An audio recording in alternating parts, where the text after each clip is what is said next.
On episode 399 of Nintendo Switchcraft, we've got it. Ring Fit Adventure. No, we don't have it. Well, I don't have it, but somebody's got it somewhere. Change your Nintendo Switch online and why Mr. Sakurai works so hard on Smash. Those stories and more on episode 399 of Nintendo Switchcraft. This is Frankenstein Gaming from the awesome city of New York, and you're listening to Nintendo Switchcraft.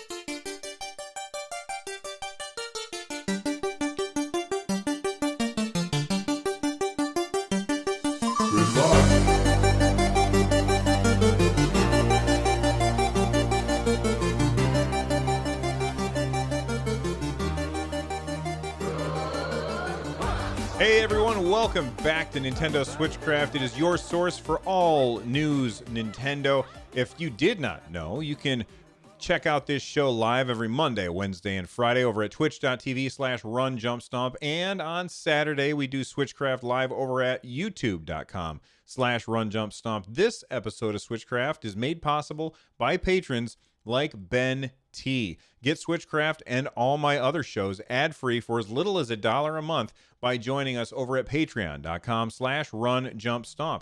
You can also leave a voicemail for the show like the one you heard at the beginning by joining us over at runjumpstomp.com/voicemail from any device, and I may even play it on the show.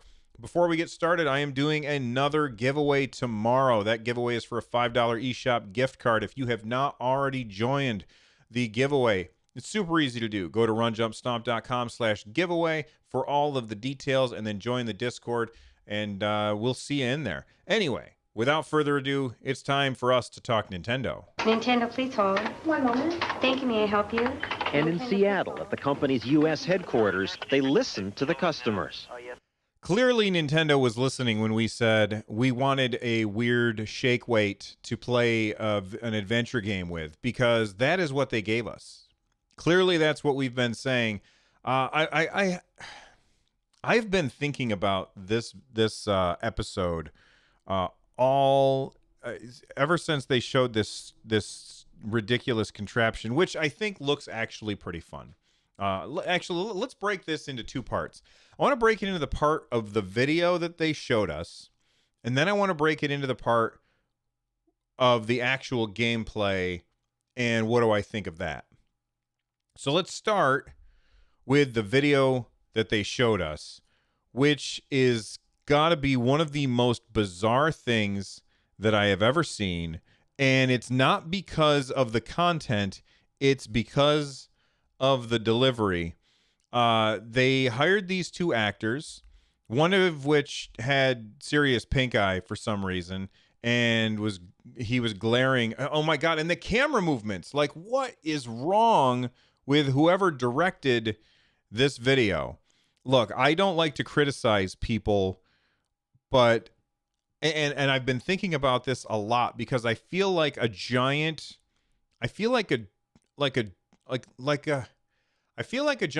asshole for saying this, but these people made me think that they were robots pretending to be humans, or aliens pretending to be humans. I feel like a jerk for saying this, but there was something really off about the people who were presenting the Nintendo Ring Fit.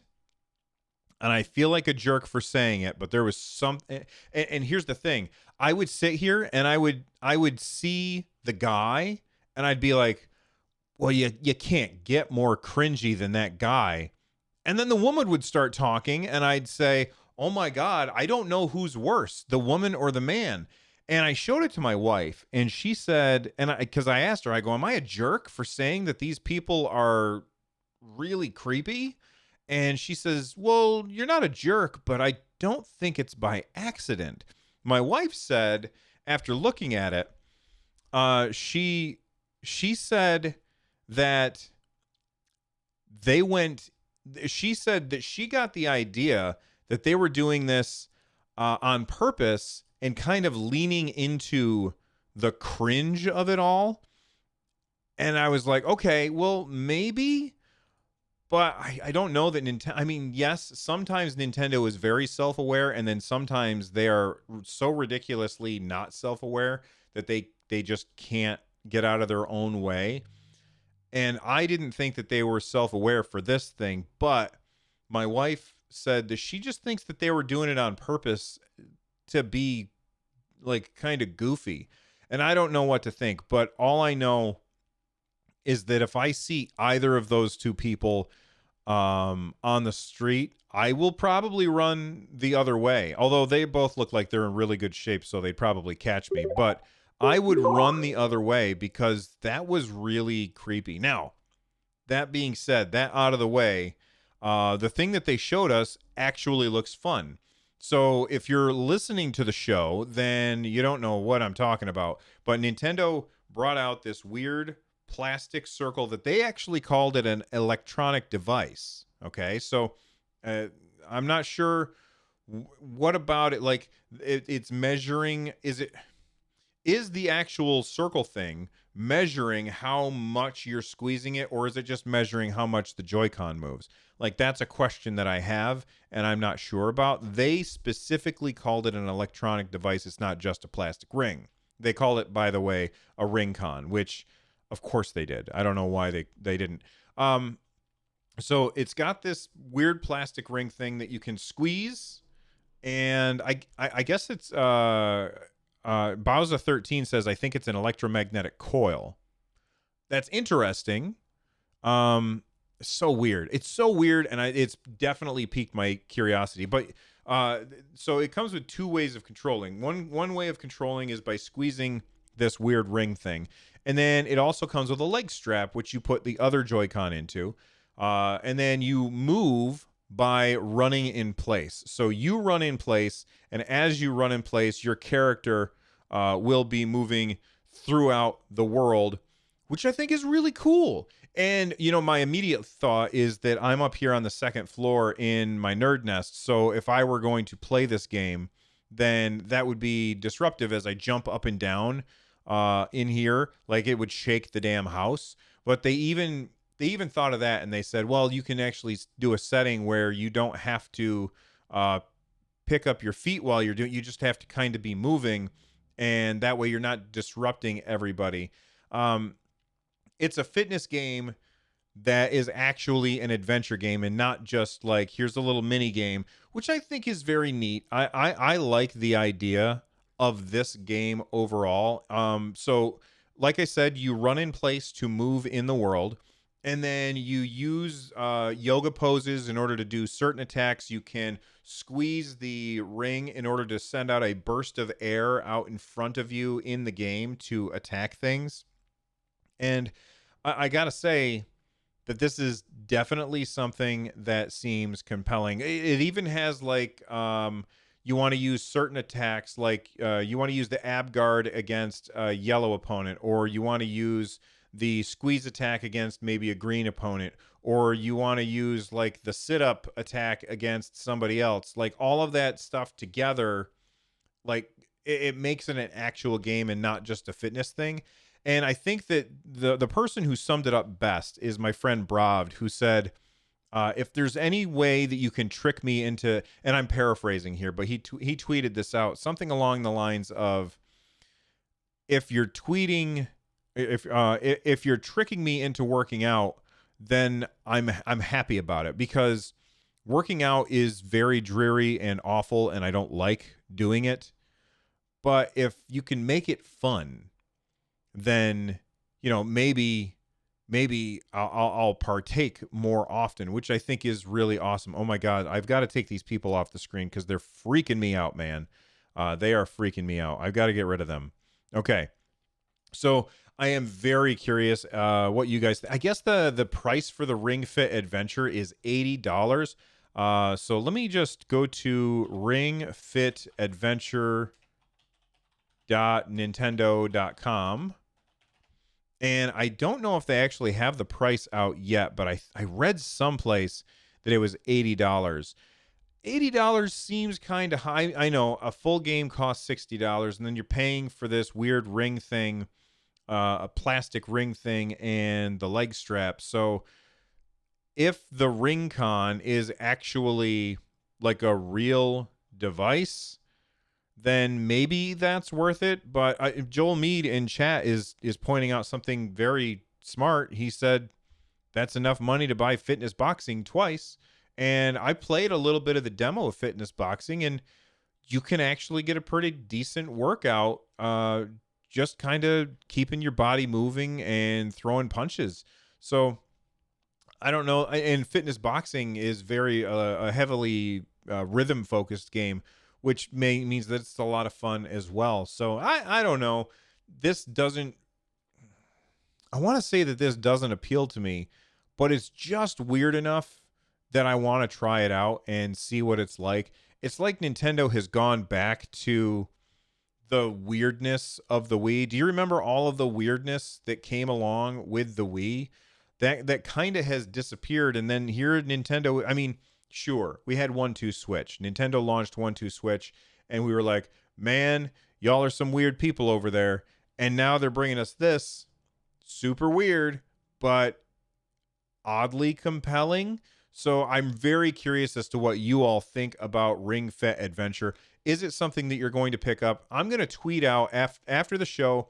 I'm going to do a tweet and see what everybody thinks of Ring Fit Adventure, because I gotta say, I'm really kind of I'm two ways about this game. I'm having trouble deciding which way it is. And speaking of my tweets, I recently tweeted out a thing about Animal Crossing, which is I know that Nintendo says we're not getting backup saves, cloud backups in Animal Crossing, and there's a change.org petition. And most of the time I see one of these things and I'm like, okay, who cares? Nobody is going to pay attention to your stupid change.org petition, but I figured it'll take me 2 seconds to sign it, and then maybe Nintendo will pay attention if enough people sign it. So I tweeted that out, and hopefully people will see that. I'm at Run Jump Stomp on Twitter.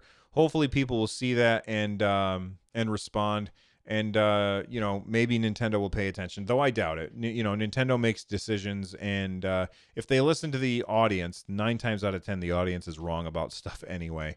And then speaking of tweets, before we move on, last episode I did a poll on Twitter, and I said, do you use the news channel on your Nintendo Switch?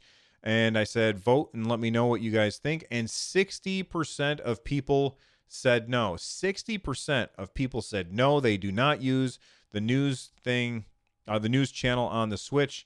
Mediocre Gamer says, I use Nintendo Switchcraft for my news, which is awesome of you to say. Benji Kong says yes, because all the other news channels are too depressing. Ralph Martinez says, my son uses it a lot to watch Nintendo videos and hear about game news. Spike says, yes, I do. It gives me interesting updates / features about a game. It also reminds me of upcoming releases. And Mark Round says, I do, but only to get rid of the blue notification dots. Having accounts in different regions messes up my news feed too. Doesn't really add value in my opinion. And I got a bunch of other things that people said, but those are the ones that I focused on. So I'm going to do a tweet about the Ring Fit Adventure after the show, and you guys can reply to that and let me know what you think, and I will talk about it on tomorrow's episode, which is going to be mostly feedback, I think. We will see. All right. I've been talking for about 14 minutes. I'm going to take a break. I'm going to grab a drink of water. And when we come back, it's going to be time to talk about Nintendo Switch Online. Be right back. All right, we are back, and Nintendo of Australia, New Zealand, tweeted out something very, very interesting today. They tweeted out, starting on January 10th, you will be able to use the remaining days of your Nintendo Switch Online individual membership as a discount when purchasing a family membership. More details, such as discount rates, will be available on our website at a later date. Now, the thing that jumps out as really odd to me, the thing that confuses me just a little bit here, is why January 10th? Oh, wait a second. That's Nintendo Australia, New Zealand. I wonder if that means October 1st. Ooh. Okay, so I guess I better go to Nintendo of America and see if they tweeted anything, because now I'm not sure if it's October or January. Nintendo of America did not tweet anything that I know of. So gosh, I don't know. Johnny Link is asking the same question. And since I do the show live, I don't know that I can look it up right now. Tell you what, I'm gonna ask chat to back me up here to find out for me if that's January 10th. I'm sorry, if it's January 10th or October 1st. And once we have an answer, I will let you guys know. Johnny Link is guessing October 1st, and that's what I think too. But I don't know if Australia puts their dates in the European order or in the U.S. order. So Kodiak Moonwolf, he has an answer for. I knew that chat would have me backed up. Kodiak Moonwolf says October 1st. So thank you very much, Kodiak Moonwolf. We're going to assume that he's right, as he almost always is. So there you go. And thank you, Fisto, for bringing this link to my attention. So the thing that jumps out to me about this switching your membership over is is there something coming out on October 10th that is very appealing to somebody who would have a family membership? Because honestly, I think that a better date for that to happen would be on September 20th. And you might ask, why September 20th? Well, the reason that why September 20th would be because that's when the Switch Lite comes out. And you're going to have a bunch of people who already have a Switch, and now they have a Switch Lite in the house as well. So now they have two Switch consoles in the house, and maybe they're going to be using a family plan in order to have multiple people being able to play online. I think that that's a good possibility. So if that's the case, why wait those 10 days until October 1st? Maybe it has something to do with like the way that you just like bookkeeping. You want to have it start on October 1st. I really have no idea. So I'm curious if you guys, is there anybody out there who's going to upgrade your membership? I started at the very beginning with a family membership because I had two Switches in the house anyway. Two consoles in the house. I had two of them in the house anyway, so it made sense for me to go with the family membership from the very beginning. But is anybody out there going to switch your Nintendo Switch Online from a individual plan to a family plan? And if so, is it because you're getting a new Nintendo Switch? If you are listening to this on or watching this on YouTube, you can leave a comment in the comment section right down below. And if you are just listening to the show instead, you can email me runjumpstomp@gmail.com, or you can tweet at me at runjumpstomp. All right, we got that stuff out of the way. I want to talk a minute about Mr. Sakurai. We all know the rumors about how hard he has been working on Nintendo Switch, or not Nintendo Switch, working on Super Smash Brothers. There's even talks about when he was sick, he ended up getting an IV and then taking the IV with him back to work so that he could work, which is insane. But I appreciate the hard work that he's done. He's always kind of been a workaholic, but he was at Game Awards and he was accepting it, which kind of confused me because I thought the Game Awards were later on in the year, but it says here maybe it's a different Game Awards because we're talking about Japan. But anyway, Mr. Sakurai was at receiving an award. Yeah, it's definitely a different award than the Game Awards that I'm thinking of. And he got on the microphone and was accepting his award, and he said, and this is translated by @PushDustin on that's a funny name on Twitter. He said, "I'm sorry for bringing up this personal story at a time like this, but making Smash Brothers on the Switch was the last mission the late Satoru Iwata gave to me. I've put my all into the game, and with more DLC, I will continue to work hard."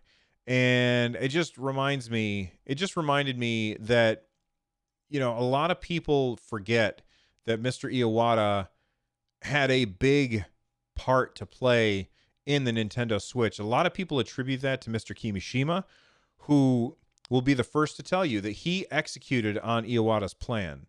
And I think that there are those of us out there who might forget about Mr. Iwata, who it was instrumental to making Nintendo the company that it is today. And I just wanted to say that, you know what, Mr. Iwata, you were an awesome dude. And he's been gone for, I don't know, it's been a few years now. He passed away before the Switch launched. But he's been gone for a while now. And since him, we had Mr. Kimishima, who followed his plans and did exactly what he wanted, and executed everything really, really well in order to make the Switch the complete success that it is today. And now we have Mr. Furukawa, who is leading the ships. But I wanted to say that it was really awesome of Mr. Sakurai to say that about Mr. Iwata, because Mr. Iwata, we owe a lot to Mr. Iwata, without a doubt. All right. Pokemon teases a brand new Pokemon. We don't know much about it. It is a fighting type. It is 257.9 pounds, according to swordandshield.pokemon.com. But all of the other information about it is really, really hard to make out because they've got things covered up. Now, I bet that there are people out there who are working hard to figure out exactly what this stuff is. I don't know. It's got an ability called Steadfast. I don't know what that means, but it's a fighting type Pokemon, and I'm sure that there are people out there who are very, very excited for this. I personally don't really care, but I know that there's people who do, so I wanted to make sure I mentioned it. It does say only blank that have survived many battles can attain this blank. When this Pokemon's blank blankers, it will retire from combat. When this Pokemon's pet expires? I don't know. What do you guys think this thing means?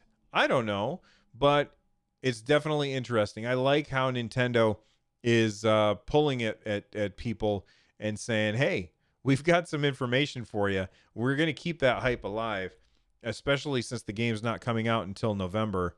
Or is it December? Do we have a release date on Pokemon? We do, don't we? I think we've got a release date on Pokemon Sword Shield. Let me go to Nintendo.com and type it in because I can't remember off the top of my head when it comes out. And it comes out on November 15th. Yeah, I was right, November. So we don't know what kind of Pokemon that is, but it's interesting. I'm sure that there's a lot of people who are interested in that. Speaking of, I guess I should have said this before, but speaking of Nintendo Switch Online, Nintendo of Europe tweeted out this very interesting tweet. It says here, as a special bonus, Super Kirby Clash players, that's the new free-to-play Kirby game, with Nintendo Switch Online membership can claim 100 free gem apples to use in game. And if you want to find out more, you can follow the link in the show notes. Go to go to runjumpstomp.com, and this is Nintendo Switchcraft episode 399. You can follow the link in the show notes, and you can get 100 free gem apples. And I'm stealing this from somebody else who said, how do you like gem apples? Which I thought was hilarious, and Nintendo is missing the boat on that big time.